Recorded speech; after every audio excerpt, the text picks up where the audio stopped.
안녕하세요. 스토리텔러 레이첼입니다. 지난 시간에 감정의 앙금에 대해서 나눴었거든요.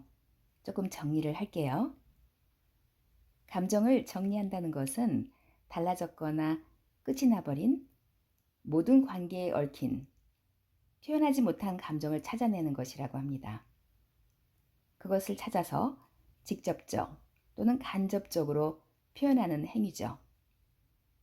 우리는 우리가 무슨 말을 했는지 혹은 어떤 행동을 했는지 모를 때가 있잖아요. 이러한 것들이 감정의 앙금으로 쌓이게 되죠.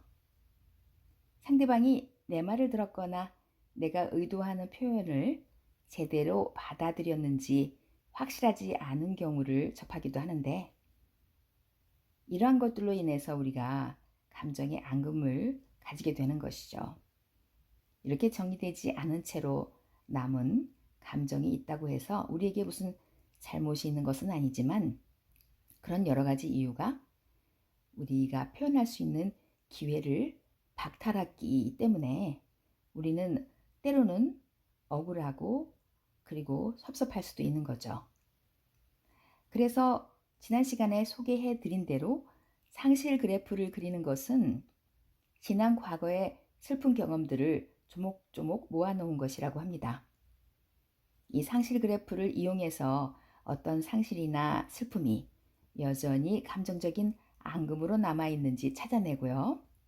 그 사람과 그 사건과 결부된 감정의 다양한 영역을 확인할 수 있다고 합니다. 이거는 당연히 우리가 자기를 위해서 해야 되는 일이잖아요. 지금 우리의 목적은 정리되지 않은 채 남아있는 감정의 앙금이 있는 관계 찾아내는 거, 그리고 그 과정에서 고통과 슬픔을 구별해낼 수 있다면 아주 도움이 되는 것이라고 합니다. 그렇기 위해서 그 실마리를 찾기 위해서는 상실의 그래프를 그려야 되고 관계의 그래프를 그리는 거죠. 제가 지금 정리하는 것은요, 슬픔이 내게 말을 거네의 한 페이지를 읽어드린 것입니다. 이 책의 저자 러셀과 그리고 그 다른 저자가 있습니다. 존이라는 사람이 그렸던 상실과 그 관계 그래프를 보면은요, 그들이 가졌던 평생에 있어서 작게는 10개 또는 20가지 이상의 그런 상실의 경험이 있는 것을 찾을 수 있습니다. 간략하게 말씀을 드릴게요. 러셀의 경우에는 1943년도 출생인데 47년도에 최초의 의식적인 기억이 있었다고 해요. 그리고 나서 이사했던 거, 할머니, 할아버지 돌아가신 거, 그리고 파혼한 거, 두 번째 결혼에 실패했던 거, 사업 정리, 그리고 멘토 역할을 했던 친구 어머니, 아버지의 죽음, 아주 사랑했던 개, 조이의 죽음, 그리고 어머니의 죽음에 이르기까지 굉장히 많은 상실의 경험을 표현을 했습니다. 그래프를 그리면서 상실의 깊이가 깊었던 것은 좀 더 길게 그리고 짧게 한 것은 조금 더 상실의 깊이가 좀 옅다고 할 수 있는 것인데요. 그것의 목적은 상실의 경험을 살피고 결과로 생긴 행동 유형을 발견하는 것인데, 직접 눈으로 확인하기 위해서 이런 거를 다 들춰내는 거죠. 말하자면은 마치 외과 의사가 수술을 해서 어디가 문제인지를 밝혀내는 것과 비슷하다고 말할 수 있을 것 같습니다. 묻혔거나 잊은 상실의 경험은요, 해결되지 않은 상실감과 연결이 되어서 계속해서 고통을 준다고 해요. 그래서 완전히 솔직해지기 위해서 무엇인가 빠뜨린다면 정확한 그림을 그릴 수 없잖아요. 그래서 이렇게 이런 그림을 그리고 나서 그래프를 그리고 나서 우리가 얻을 수 있는 이점은 상실의 경험을 겪은 뒤에 우리가 의존해왔던 우리만의 일시적인 해소법이 어떤 것인지 알 수 있다는 거죠. 저 같은 경우에는 완벽한 데이드리머였습니다. 신데렐라나 백설공주만 드리머가 아니었던 것 같아요. 사회적으로도 여자들이라든가 특히 어린 소녀들 같은 경우 이러한 그 꿈을 많이 꾸잖아요. 자기 현실에 벗어나기 위해서. 무기력하고 아무것도 할 수 없지만 억울하고 슬픈 그런 감정을 표현할 수 없기 때문에 상상의 세계에 빠지는 거죠. 그런 사람들이 빠질 수 있는 오류는 말하자면 어떤 그런 상실에 너무 집중하다 보니까 다른 것들을 못 보는 경우가 많다고 합니다. 그래서 소통을 잘 못하기도 하고요. 그렇기 때문에 막상 자기가 가지 않아야 될 길을 다시 가는 경우도 많잖아요. 그리고 이렇게 슬픈 일을 당했을 경우에는요, 울지 않으면은 우리 몸의 어딘가가 대신 울 수밖에 없다고 합니다. 아파지는 거죠. 이렇게 과거의 슬픔과 감당할 수 없는 스트레스는요, 우리의 마음은 기억하지 않으라고 해도 우리의 몸은 기억하고 있기 때문에 반드시 마치 빵빵하게 공기를 주입한 공을 물에다 막 집어넣으려고 하지만 들어가지 않는 것처럼, 그렇게 결국 나중에는 튀어나오는 것처럼 우리들을 결국 성장하는 데 방해한다는 거죠. 우리들의 어머니 같은 경우 한번 생각해 보면은요, 그것들을 제대로 아주 완벽하다는 표현은 조금 그렇습니다만, 전문적인 그런 치유의 그런 느낌이 있는 상태에서 충분하게 이야기하지 못한 경우에 계속 자기 상실에 대해서 똑같은 얘기 계속하는 경우가 많잖아요.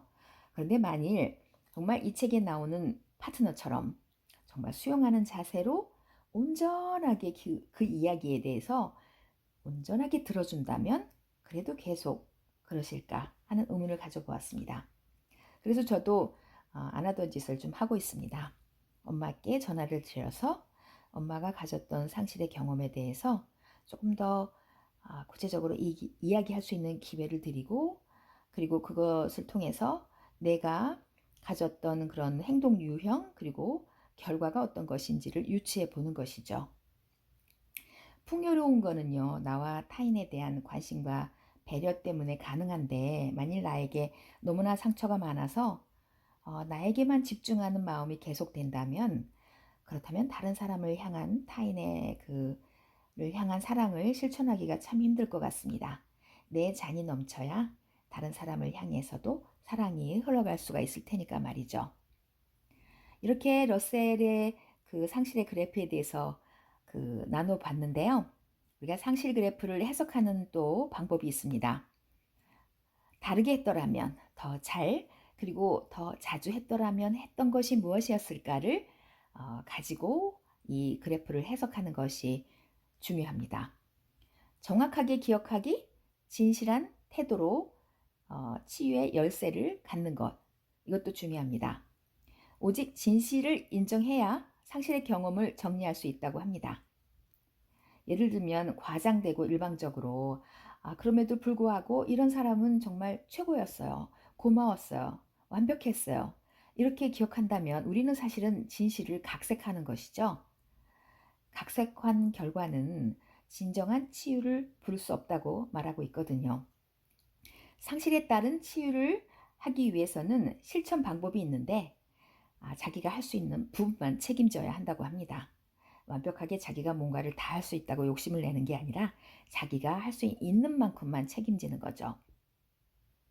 사랑했던 사람을 그들의 진짜 모습이 아닌 그런 원하는 모습으로 기억하려 한다면 그들의 감정적인 관계를 정리하는 것이 불가능하고, 환상을 가지는 것보다는요, 그렇게 사랑했던 사람에 대해서 정확하게 기억하는 것이 훨씬 더 강력하고 소중하게 그 사람들을 느껴지게 한다고 하죠.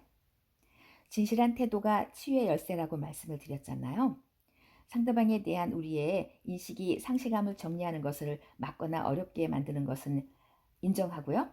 치유를 위한 그런 방법을 찾아 나가면서 그런 관계에 있어서의 원한에 대해서 더 설명할 수 있도록 기회를 주는 게 중요하다고 합니다. 그래서 다르게 했더라면 더 잘, 그리고 더 자주 했더라면 하는 것이 무엇이었을까? 그리고 말했더라면, 말하지 않았더라면 하고 생각하고 있는 것이 무엇인지를 살펴보고요.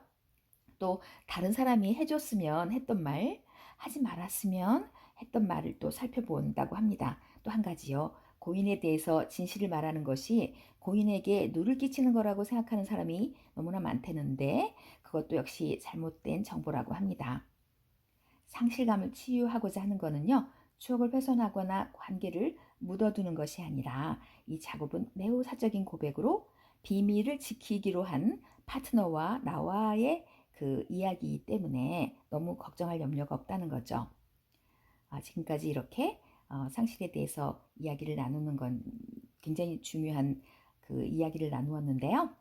어떤 여러분들은 느낌을 가지셨는지 모르겠습니다. 이렇게 그 상실에 대해서 나누다 보면 그 옳은 게 무엇이고 그래서 그 네가 맞다고 내가 맞다고 말하는 것이 중요하지 않다는 것을 알 수 있습니다. 옳은 게 통하는 걸까요? 소통이 뭘까요? 제 생각에는 소통이라는 것은 정답 맞추기에 익숙한 우리가 사지선다 식으로 뭔가 정답을 맞추는 것이 아니라 그 기다리면서 상대방에 대해서 온전하게 들어주는 태도를 갖는 것, 그것이 바로 소통하는 것이라고 생각을 합니다. 우리가 기다리면서 상대방에게서 그 어떠한 그런 치유가 일어날지 바라봐 주는 것, 이것이야말로 진정한 치유의 어떤 그 방법이 되겠죠. 여러분과 함께 나누면서 저 역시 굉장히 반복해서 그 녹음을 하면서 제 스스로 치유가 되는 것을 느끼거든요. 여러분도 그런 점이 생겼으면 하는 바람으로 이 시간을 마치도록 하겠습니다. 다음 시간에 다시 만날게요. 감사합니다.